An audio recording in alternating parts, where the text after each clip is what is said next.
The word Deuteronomy, the name of the book, does not really mean second law. There is no second law being given, but actually a retelling of the law given to Moses at Mount Sinai. A more accurate meaning of the word is words, as in the words of Moses. And that is the way the book starts, and it identifies Moses as the one giving the words and also writing the words. So Moses is the author, the speaker, and the scribe. He's now 120 years old. We went through all that and figured out how to calculate that. The setting of the book takes place on the plains of Moab, east of the Jordan.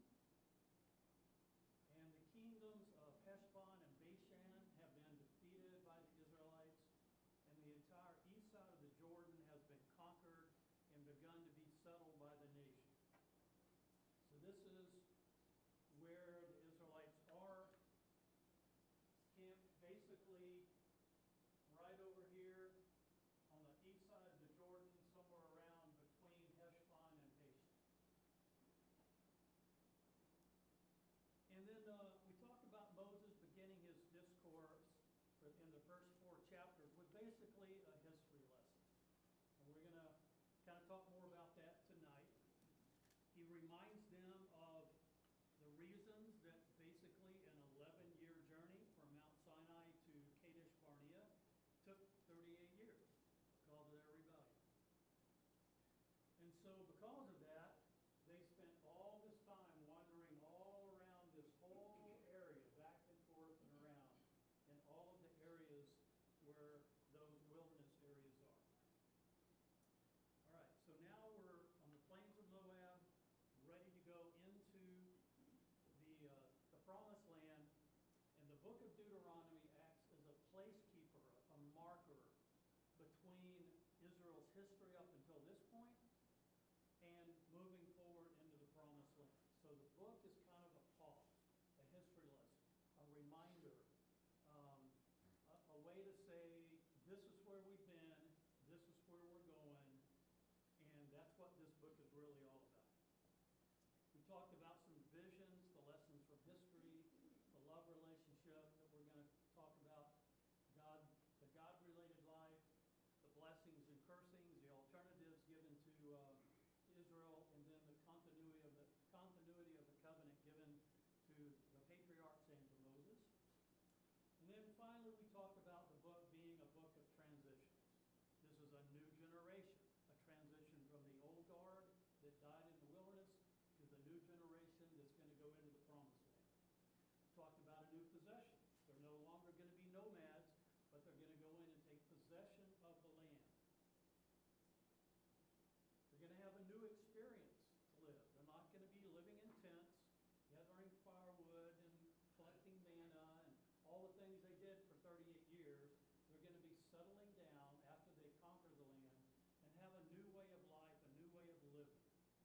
And finally, we talked about the book being a new revelation of God.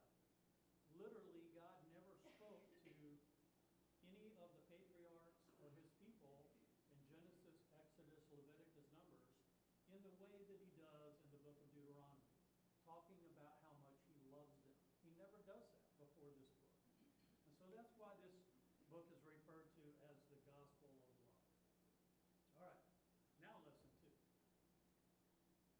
Okay, so again, Moses begins his discourse by reminding them of the failures of the failures they had 38 years ago.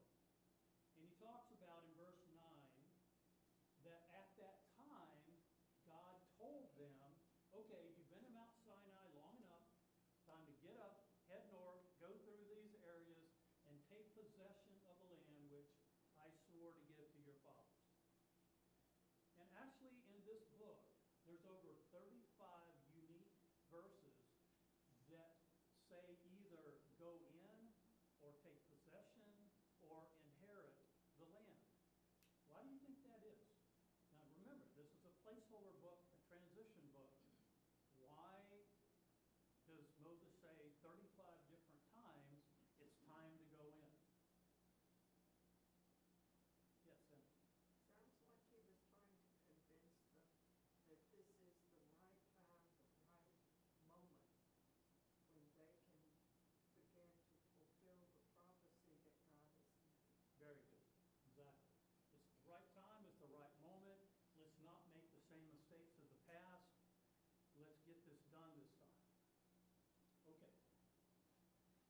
I just asked one, and it was answered. So here we go. So Moses is giving his history lesson, and he cites specific milestones from Sinai. He doesn't go all the way back to Egypt.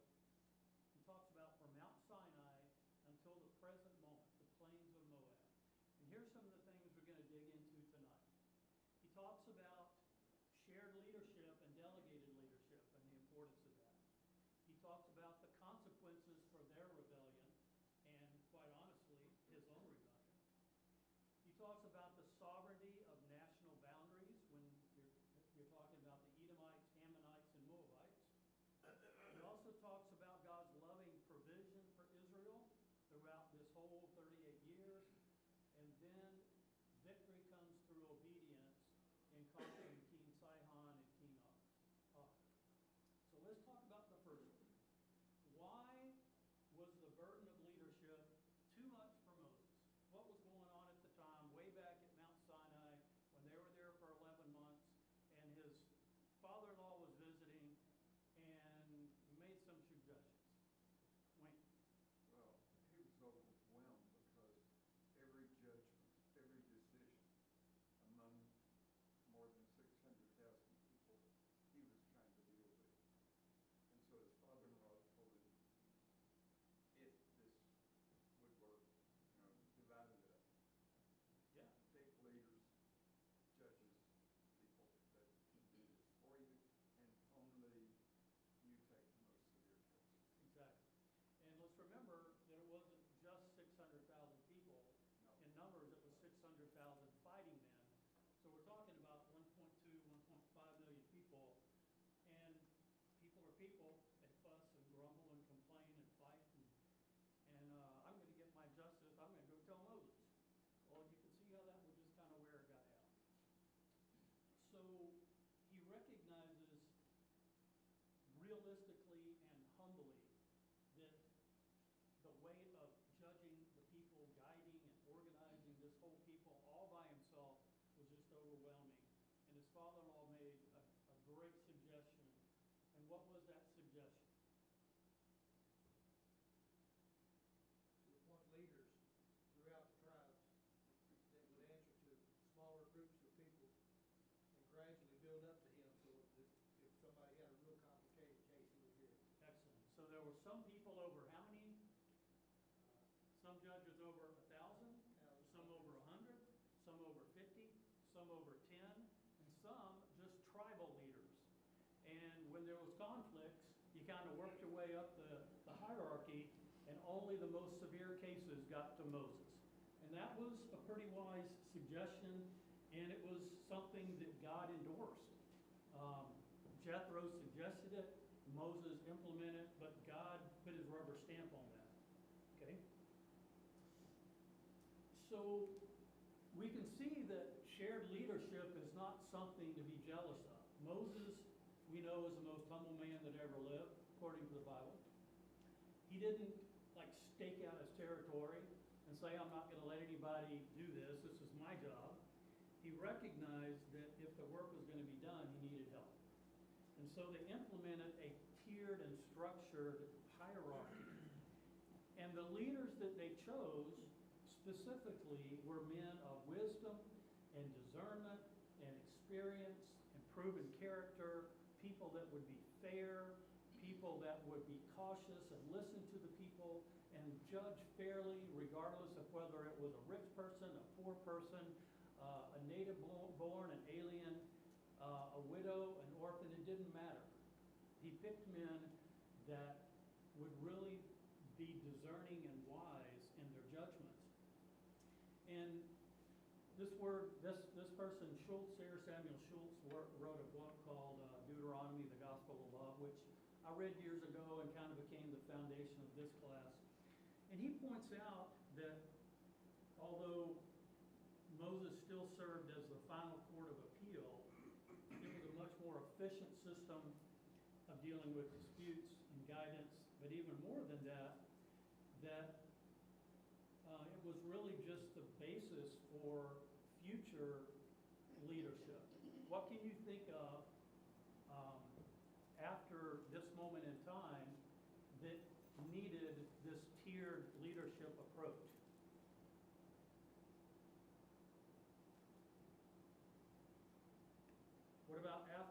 period of the judges, there was a period of the kings.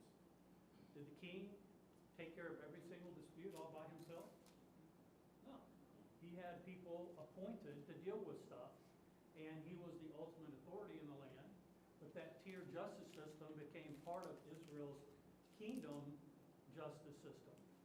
And fast forward a couple of thousand years, how do we do things in the church?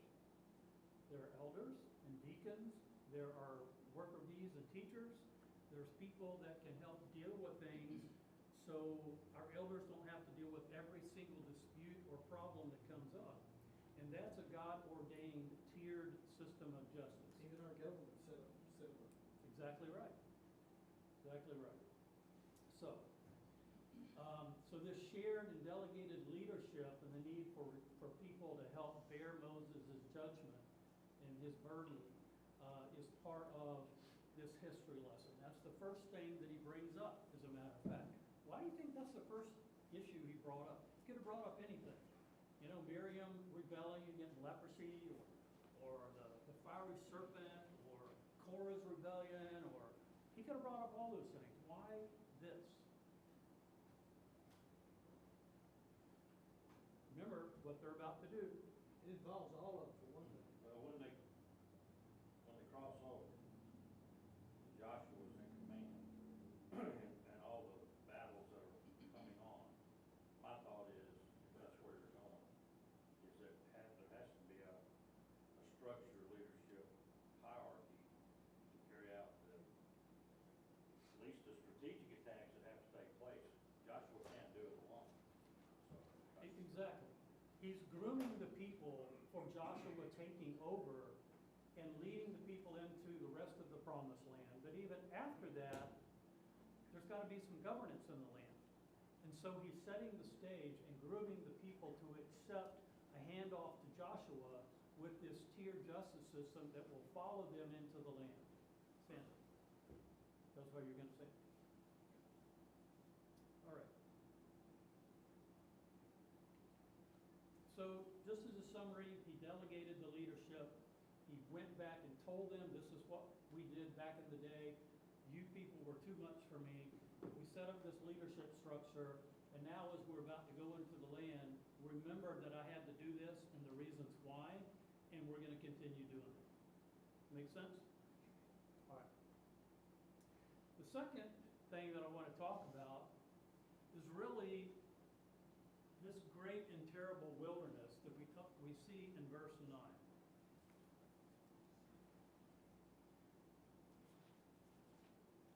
I'm sorry, verse 19. Then we set out from Horeb and went through all of that great and terrible wilderness, which you saw on the way to the hill country of the Amorites, just as the Lord our God had commanded us, and we came to Kadesh Barnea. Now remember, this is at that time, 38 years ago, when God said, you've been here long enough, go up, take possession of the land. They did an 11-day journey through this great and terrible wilderness. So, obviously, being great, it's vast in scope. It's overwhelming in size and presence. Terrible, meaning awe-inspiring, dreadful, fearsome. That's all. That word, literally in Hebrew, is used often to describe God himself. That's what he was described as at Mount Horeb, when there was all the lightning and the thunder and the earthquakes and the terrible shaking and it was terrifying. But that's who God was. So what can you think of in this wilderness that would make it such a great and terrible wilderness? no water for one thing. Very little. No water. It was barren for the most part. When I think of a wilderness, I think of trees, but this wasn't a tree-filled area, it was barren. Barren. Very barren. You didn't find a lot of things to eat out here. So Yep. I think they would consider that a terrible thing. Sure. It was barren, not much water, plenty of sand. What kind of temperatures do you think there was there? It was hot. Extreme, and probably very cold at night. Yeah. It was a land that would make you depend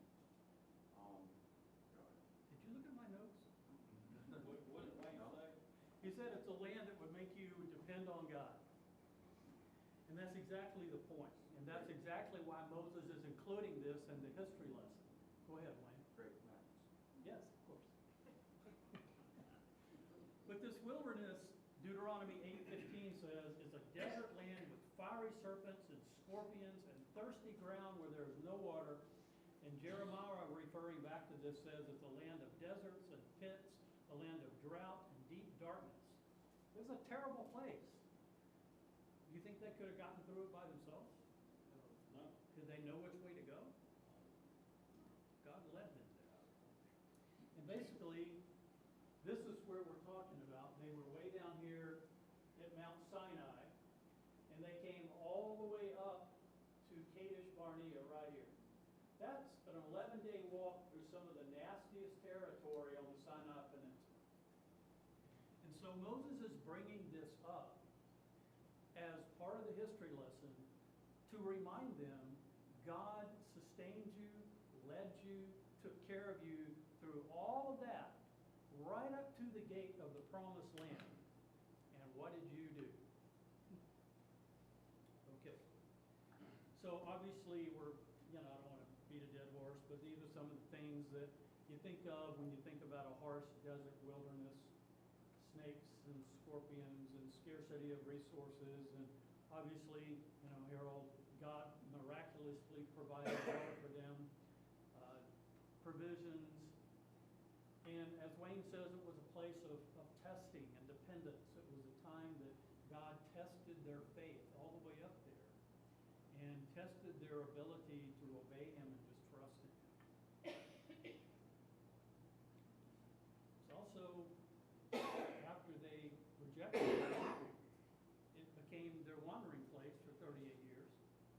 And so it became a place of judgment and a place of unbelief and a place of death. And obviously, while they were wandering around for 38 years with no crops, no cities, no trade, nothing except the meager flocks and herds they had that they had to keep moving or they'd eat up all the vegetation wherever they were, God just took care of them. And Deuteronomy 8:4 and 29:5 says their clothes and their sandals didn't wear out for almost 40 years. So God made them depend on Him. So this is that summary of the great and terrible wilderness and the lessons hopefully they were able to learn by their wilderness wandering. And again, we're at the threshold of walking into the promised land, and God is reminding them of this. This is our very recent 38-year history, folks. You going to do that again? All right. The second thing in this history lesson, which is a very good segue from this talking about the wilderness thing, is basically their consequences for rebellion. And I want to spend some time just reading together. Let's start in chapter 1 in verse 19. And someone read for me down to verse 27, 19 through 27. But it set out from Horeb and went across all the great and terrible wilderness you saw on the way to the hill country of the Amorites, just as the Lord our God had commanded us. When we reached Kadesh Barnea, I said to you, you have reached the hill country of the Amorites, which the Lord our God is giving us. See, the Lord your God has set the land before you. Go up and take possession of it, as the Lord the God of your fathers has told you. Do not be afraid or discouraged. Then all of you approached me and said, let's send men ahead of us so they may explore the land for us and bring us back a report about the route we should go up and the cities we will come to. The plan seemed good to me, so I selected 12 men from among you, one man for each tribe. They left and went up into the hill country and came to the valley of Eshcol, scouting the land. They took some of the fruit from the land in their hands, carried it down to us, and brought us back a report. The land of the Lord our God is giving us is good, but you were not willing to go up. You rebelled against the command of the Lord your God.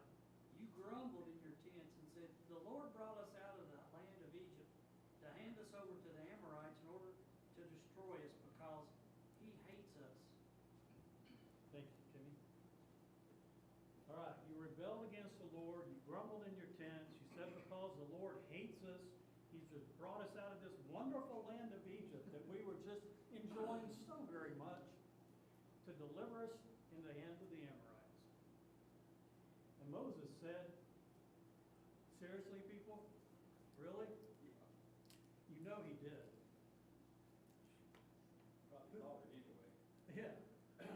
Put yourself in Moses' position.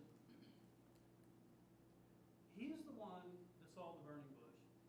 He's the one that reluctantly went back to Egypt. He's the one that was God's emissary to do the 10 plagues. He's the one that brought the children of Israel out en masse, this massive amount of people. He's the one that encouraged them to follow the cloud and the pillar of sky. He's the one that put his staff over the Red Sea and parted it. He's the one that brought them to Horeb. He's the one that went up and down the mountain, brought them the law, the 10 commandments. He's the one that did the 11-day journey with them when it was time to go possess the land. And now these people are saying no. How must that have felt to him? Even though I'm sure that was extremely disappointing at many different levels, we still find Moses advocating and mediating for his people before God. And that speaks volumes. And he had already done that once in a pretty big way. When was that? When God wanted to just wipe them all Yeah, out. when they made the golden calf, when Moses was up on the mountain for 40 days and 40 nights, God wanted to just destroy the whole nation and start all over again. And Moses stood in the gap and said, please don't do that. Please don't. And save the people, basically. But Moses is a long-suffering fellow. To be able to put up with all of that and be right on the edge of the promised land himself, and the people say, oh, we ain't doing that. I don't know how I could have done that if I was him. All right, so why such a lack of faith for the people? What was their problem after everything I just mentioned? And all of these things, all the miracles they'd experienced, what was their problem? Well, they saw some pretty big people there, for one thing, and basically boils down to a lack of faith. Yeah, but in addition to lack of faith, what did they think about those pretty big people and those pretty big cities? They were scary. Yeah. So they were afraid. They had no, their trust was in what they could see themselves doing physically. Whether that was going into a battle, coming up with their own food, they always looked at what the limits were they had on themselves as human beings. They always or regularly failed to account for what God had done previously and what they should have realized he could do, similar to what we often do today. Yeah, I mean, this same question can be asked about us But they in several different ways. put limits on God, just like we do today. And they never, at least in the history that we have recorded, they never seemed to truly grasp that he was going to take care of it. I agree with Damon. I think spiritually, there's things we can do today, but the difference to me is they saw all these things as a result physically with their own eyes. And we don't. I mean, I really have a struggle understanding how they, who witnessed, part of the Red Sea and all of Pharaoh and his army, I mean, all that, we see the evidence and lack faith. And we say, how could they have Yeah, done but that? how could they have lacked it with all they have seen and been through? Except that, Well, all this is true, but this is something different that they've ever done. They got to do this unique thing, and that's kind of, I can see why that's scary. okay, thank you, Leighton. Yeah, Wayne? Now, they don't go then, but 38 years later, when they go up the eastern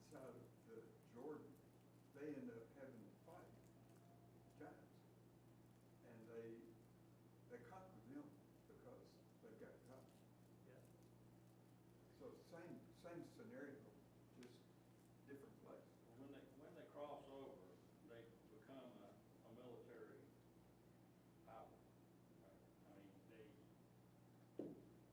Joshua will turn the fighting men into that. They're probably not at that level at this point, but they will become that. Right? Yes. Let me illustrate it a couple of ways. I remember being 3 or 4 years old and watching a black and white TV with 3 channels on it. My dad didn't grow up with a TV. What do you think he thought the first TV he ever saw? Wow, this is the most amazing thing I've ever seen. And the first color TV I got when I was a kid, it was like, this is pretty cool. And now we got these big, huge flat screen TVs. We don't think a thing about it. But every major innovation of computer, Wi-Fi, TV, just all the technology around us, the first time we experience it, it's pretty amazing, and then we get used to it pretty quick. I think maybe they kind of got used to the miracles. Like, okay, that's kind of cool. And didn't really fully appreciate how unique and rare those signs and wonders were that God was performing for them. Yeah, Damon and then Harold. Well, saying cell phone, the same thing. Yeah. I mean, when we first got that, they were big flip ones, and now look at them, so it's. It used to be Good this point. big. In the 19, And now we don't think anything about the next version. Right. It's just common. in the 1970s, those of us who were there remember, if you had a relative or a friend going in for open heart surgery, chances were very grim for that person. Now, putting a Routine. scan in or going in to get a bypass is like, oh, okay, whatever. Outpatient. Yeah, so. Harold? Yeah, along those same lines, we have to remember that this is a completely different group of people than what left 40 years ago, because if the others are the only 3, or 3 got in there. So you're talking about everyone for 40 years, they're gone. They don't remember any of it. The people at that group had never seen a city, probably. You know, out in the desert, I mean, where are you gonna see a city? Yeah. And never seen armies. So it's all new to them, and I mean, I'm not taking up for them, I'm just saying, that's one of the things that I sometimes overlook, that it's a new world to them, and they didn't know a lot of this stuff, and hadn't seen all these examples, as we said. forgive them for not having faith. Well, that was my point, basically, is that we're all people, and we don't know how we would have reacted. We can look back and kind of crack on them for their lack of faith, but we don't know how we would have reacted in the same situation. Well, this group that's going in didn't see any of those miracles. They may have heard about them, Well, but they're a new generation. But they still have fear in their hearts. Yeah. They're not just, now they saw how he took care of them, fed them, and clothed them, right? that's true. Yeah. I want you to So jump that was over, miraculous in itself. I mean, they didn't see all the things exiting Egypt and all that, but they did see a lot. I want you to jump over to verse 30 and 31. The Lord your God, who goes before you, will himself fight on your behalf, just as he did for you in Egypt before your eyes, and in the wilderness, where you saw how the Lord your God carried you, just as a man carried his son, in all the ways which you have walked until coming to this place. But for all of this, you did not trust the Lord your God, who goes before you on your way to seek out a place for you to encamp in fire by night and cloud by day to show you the way in which you should go. Basically, Moses is acting as an attorney for God and defending God and saying, listen, you had no business after everything God has done for you, rejecting him and not trusting him. Look at everything he did. And so he's literally like an attorney advocating for a client, giving evidence that they should have trusted in God at that time. And what's the significance of that? We're about to go in again. So let's don't have that same heart that your ancestors, your dads, your granddads had back in then. So Moses is just advocating for God and saying, listen, there's some reasons you ought to have some faith and trust. Verse 32, 2 and 33. For all this, you did not trust the Lord who goes before you on your way to seek out a place for you. So God had literally, back then, led them through that great and terrible wilderness. And they saw that it was a good land. They saw that God was keeping his promise. They liked the land. They just couldn't get past their fear and their lack of faith. Okay, this is part of the history lesson. All right, why, after all of this in Kadesh Barnea, why do you think they felt the need to send spies into the land?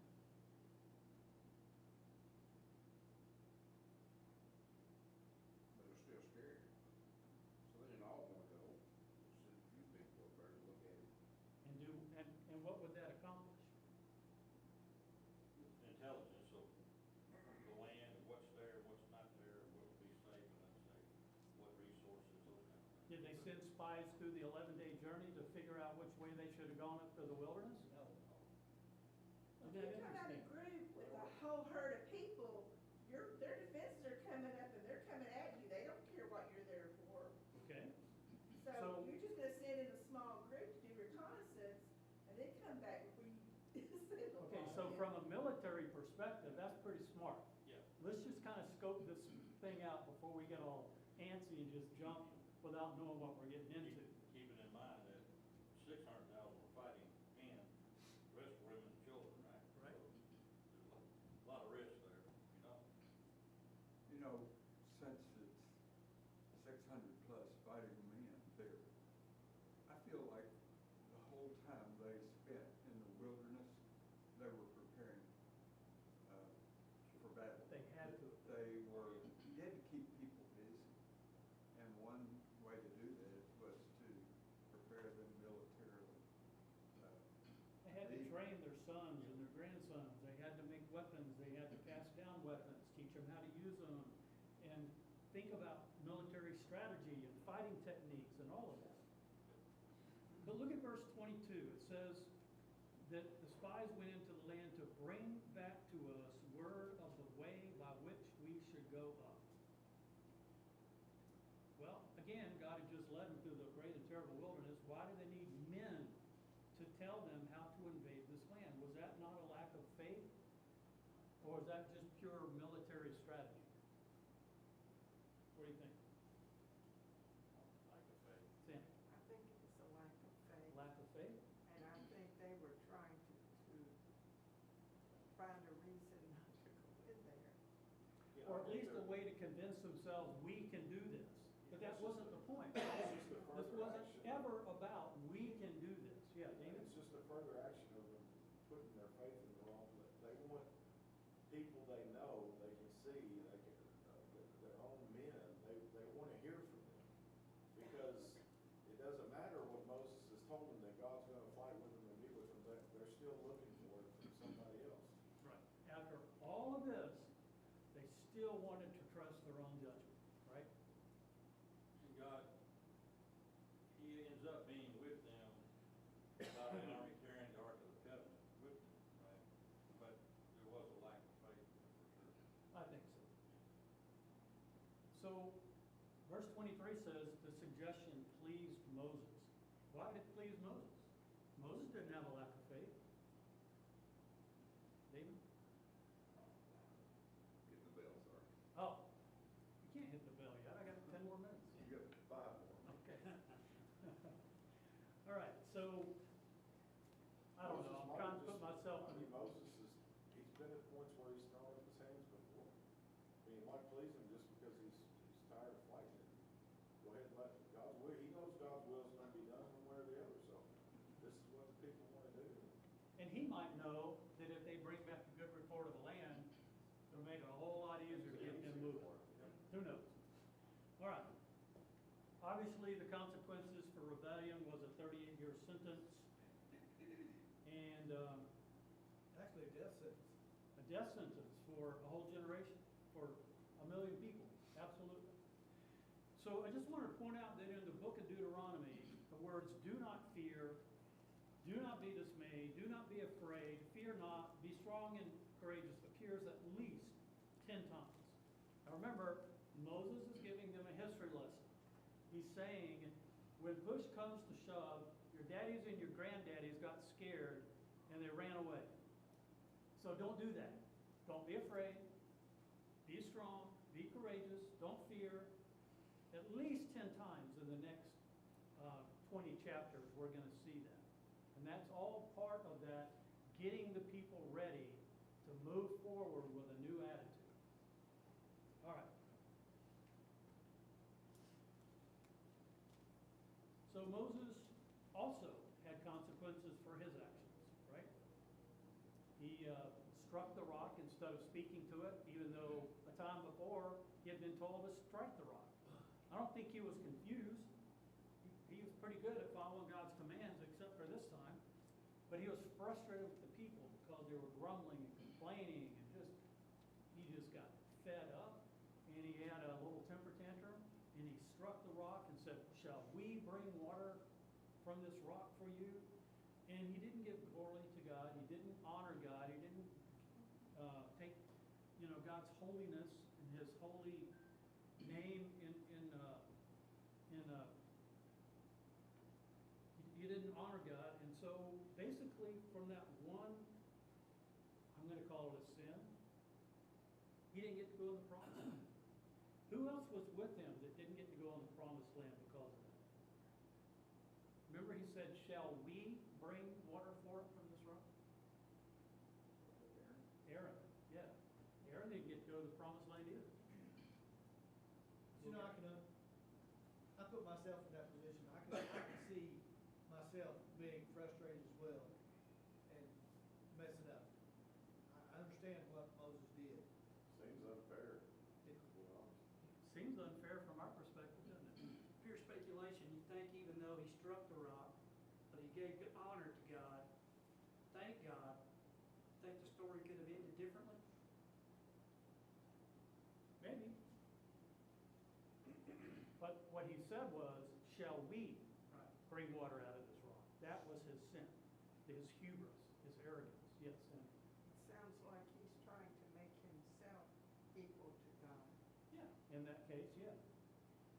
So basically, Moses is owning the consequences for his own actions in verse 37 of this chapter.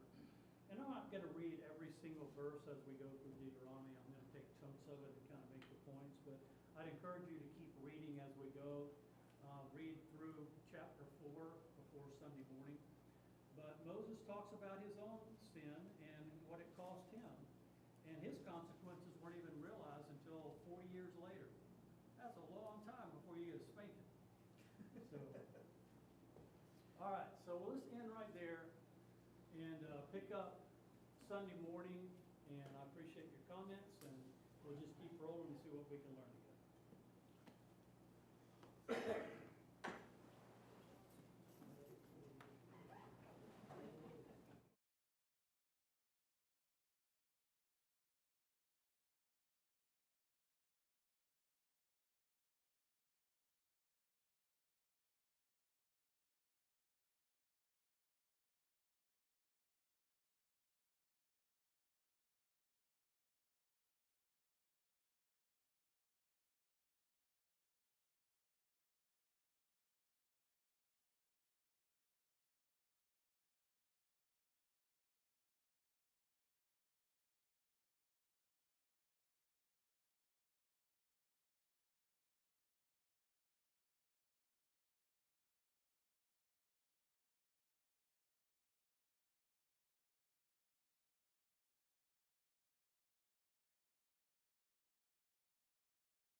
Good evening. I'm pinch hitting for Glendon tonight. If you would take out a Bible and turn to Acts chapter 8. We'll read a verse or two from there in just a moment. Jonathan's up here. He made announcements about people who are traveling. I think it's very familiar for all of us that we're in the middle of vacation season. I know people take vacations at all different times, but the summer certainly is an opportunity for that. My family and I, when we head south, we like the fall better, actually. And we've been making a trip in the fall that most of you know about for 20 plus years. And when my kids were a lot smaller, I don't do it so much now, but when they were a lot smaller, we started to leave, and I started to hound them about using the bathroom.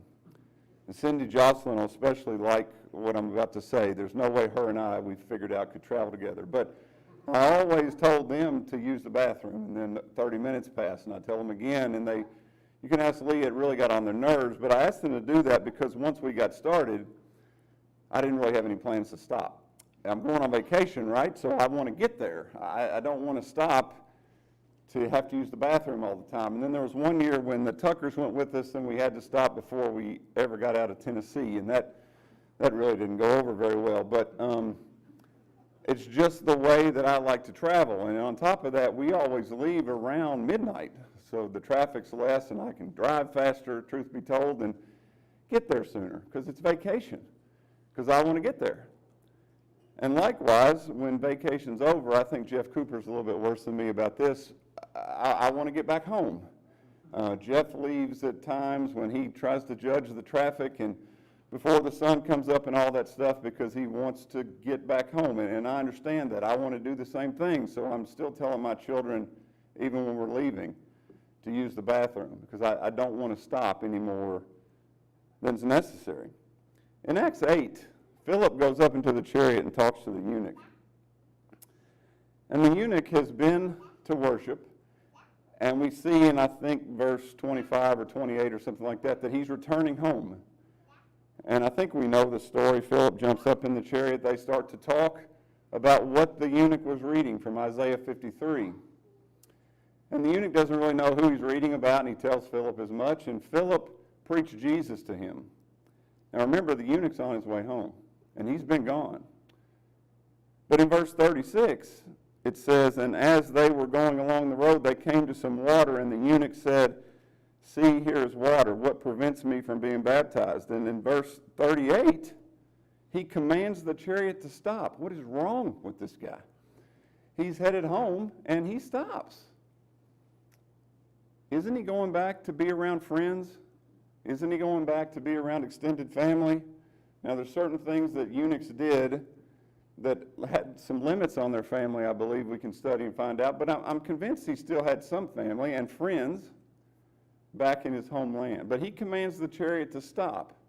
And of course, we know that he commands it to stop at that moment as he's traveling back, after he's been gone, to be baptized. That's a little bit more important than getting to vacation. That's a little bit more important than getting home from vacation. And he wasn't on vacation. I think when we often know and realize, I believe, and can certainly infer that as Philip preached Jesus to him, it had to involve some teaching about baptism. Otherwise, he wouldn't even know what it was. Remember, he didn't even know who Isaiah was talking about. But I'm also convinced, and I think you can infer and speculate, that he impressed upon the eunuch